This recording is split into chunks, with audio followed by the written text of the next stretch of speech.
یەکێک لە ئامانجەکانی سەندیکای پارێزەران بەهێزکردنی پێگەی سەندیکایە و بەرگریکردنە لە پیشەی پارێزەران و ئەرچی پاڵپشتیکردنی سیستەمی دیموکراتی و زامنکردنی پرینسیپی سەروەری یاسا و دابینکردنی دادپەروەریە. وەک لە بڕگەکانی یەکەم و دووەم و سێەم لە مادەی 2 یاسای پارێزەرایەتی ژمارە 117 ساڵی 1999 هەموارکراو داهاتووە. بەڵام ئەو بڕیاری ئەم دوایی سەندیکای پارێزەران بە دواخستنی کۆنگرە لەژێر هەژمون و بە ئیتیفاقی حیزبی ڕێک پێچەوانەی ئامانجەکانی خۆیەتی و پێشێرکاریەکی زەقی یاسای پارێزەرایەتیە.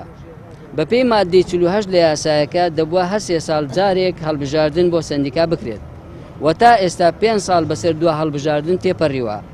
لەبری ئەوەی سەندیکا پەلە بکات لە هەڵبژاردن بۆ قەرەبووکردنەوەی ئەم پێشێرکاریە، کەسی سەندیکا بڕیارێشتری هەڵە دەدات و بەردەوام دەبێت لەسەر پێشێرکاریەکانی و جارێشتر ماوەی دواخستنەکە درێژ دەکاتەوە.